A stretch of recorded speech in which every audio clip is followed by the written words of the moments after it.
The trial for the case starts, and the DA's first witness, a Trinitario.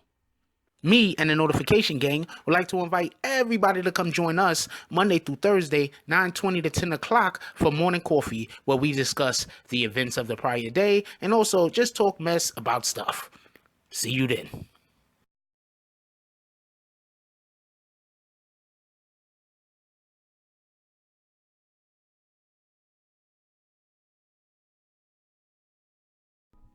BBN, Jack Frost. What's up, party people? Yeah. So apparently, the murder trial of Junior Lesandro Guzman Feliz is back underway, or should I say underway. And they have a star witness, Kevin Alvarez. That's Kevin Alvarez. He was actually the gentleman or the individual, or depending on how you want to phrase this, the animal that dragged Junior out of the store. That was actually him. And he has a couple of things to say that we're going to get into first before we actually go all the way. For everybody that don't know, Junior was the young man that was chased through the Bronx about 3 or 4 blocks and then murdered on, I believe, 180, I forget what street it is, down the street from up the block from Bathgate. It could have been 183rd. So basically, Alvarez says in his testimony is that the gang was allegedly seeking out Sunset members because a leader of the gang, Diego Cerro, Suero, blamed Sunset for shooting another gang member in the eye a couple of nights earlier. So they were out looking for members of this Sunset gang in order for retaliation. Alvarez said one of the gang members, known as Wilfinito, yelled out a car window at Junior using the Trinitario's phrase "Papo." Now, just so everybody knows, that's just something Dominicans say. That's not really a Trinitarian phrase. That's just something Dominicans say. Papo. That's just something Dominicans say. Anyway, Wilfinito, y'all gotta pardon me. Wilfinito and a few members of the Suarez started to approach him and ask him certain questions. He got scared. I mean, it's a 15-year-old kid, all right? A lot of people that are in the Bronx or just live in the hood or live in New York just in general, you know, we take it for granted how we move sometimes. You know, often we're in neighborhoods and we look, even if we're in a neighborhood that, you know, we're not familiar with, we don't look out of place. You understand what I'm saying? So often nobody's paying no attention to you. That's the one great thing about New York City. But when you have individuals outside and they're looking for someone, anybody can look like anything. They seen this 15-year-old kid, and what happened was mob mentality took over. Mob mentality is dangerous. There's a lot of people in prison right now serving long bids due to mob mentality. That's when you have a group of people, one person starts it off and then everybody else joins in. Mob mentality. We have a problem where some people just can't think for themselves. Now, this particular individual, Kevin Alvarez, if I'm correct, after he pulled Junior out of the store and started seeing people hit him with the machete, I think he turned and ran. I'm not 100% sure. I don't remember the video very. I didn't watch it but so many times. It was just, that's not the type of stuff I want to see. He turned and ran. So I believe so. So he's saying that Junior looks scared. He's a 15-year-old kid. He's out in the middle of the street. You know what it is when somebody yell at you from a car. You know what it is. In the middle of the night, it's 9, 10 o'clock at night. It's dark. You know what it is. Especially that area. I'm telling you right now, that area they're talking about. Yeah, you know what it is. So he was scared and he ran. Alvarez told the jury he was driving his mother's gray Acura in the chase, and he attempted to block the kid from running past the hospital, referring to St. Barnabas. For everybody that don't know, St. Barnabas is on 3rd Avenue, East 183rd Street in the Bronx. Alvarez said Junior managed to run across the street past him towards the deli, referring to the store that he got pulled out of on Bathgate. Alvarez parked the car, he said, and saw a set leader known as Cholita? I don't know. Colita. He testified that he was told to go into the store and take the kid out. I mean, this is just like, I don't know how this affects other people. I sincerely don't know. But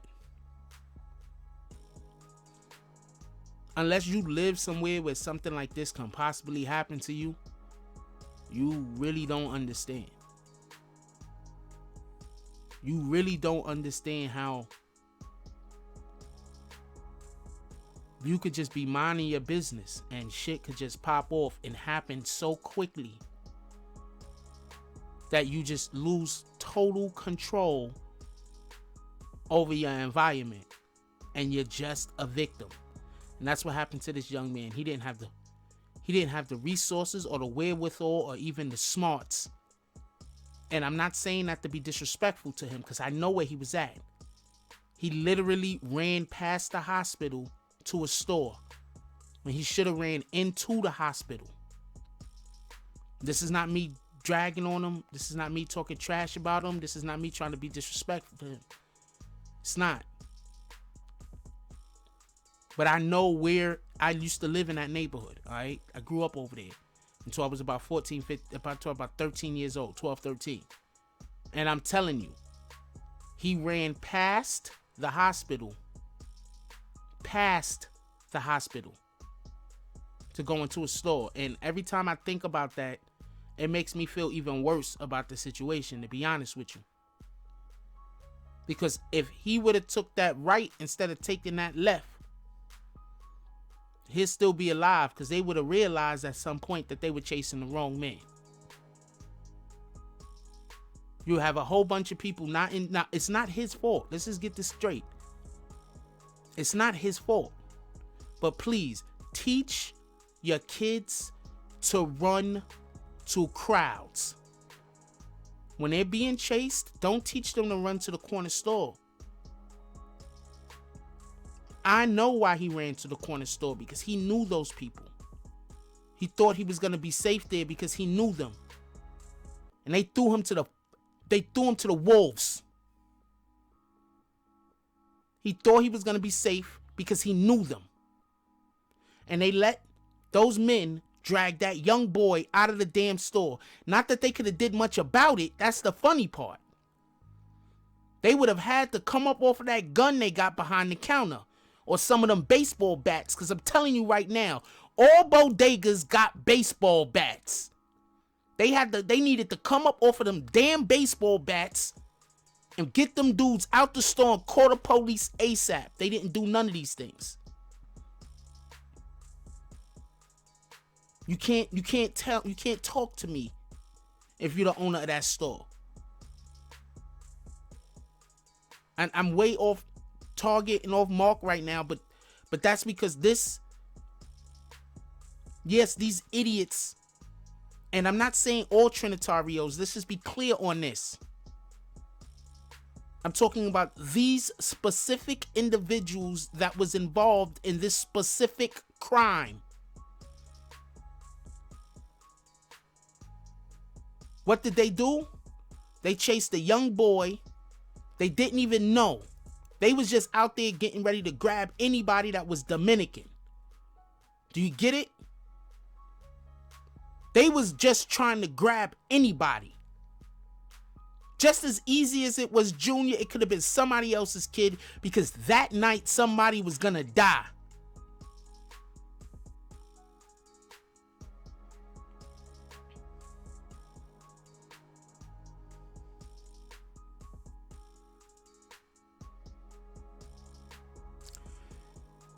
And so at that point, the deli guys told him They don't want any problems. Take it outside.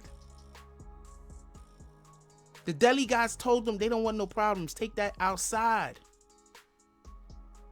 You can't tell me that these dudes that own that store shouldn't be also in some way complicit. They gave Alvarez access to Junior. This is what homeboy is saying. This is what the dude is saying. They gave me access to Junior. They said they don't want no problems. Later, he even explained had he only been involved in that set as a probationary member for like 4 months. So this dude is telling everything. He said he had actually studied criminal justice briefly in college and left the U.S. Army with an injury.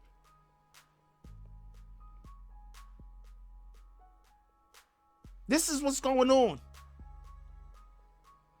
He then testified that there were 3 leaders, 2 men in charge of discipline, and 2 guys leading security for members who were considered part of a town. He was made aware that sometimes you would have to jump or stab people. Anyway, so that's what went on in court. Basically, Junior died because that night somebody was gonna die. They saying that they cared whether the person was part of this set or that set, but they didn't. They was just out there in the street and they were gonna find somebody that fit the description. Does that sound familiar? They were out there and they were gonna find somebody that fit the description.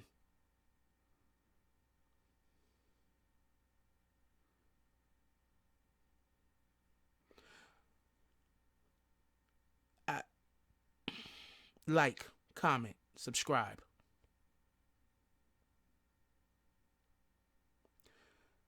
Join the notification gang. Hashtag Bronx Bombers. Let's get it. I love y'all. Take care of each other. Hug the kids for me. I haven't forgotten about you. And that's all I got on this one. I'm out. If you like this video, please hit the like and subscribe button. If you would like to help dictate the direction that this channel takes, please leave a comment.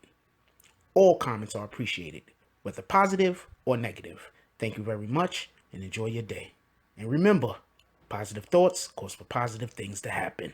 Let's get it.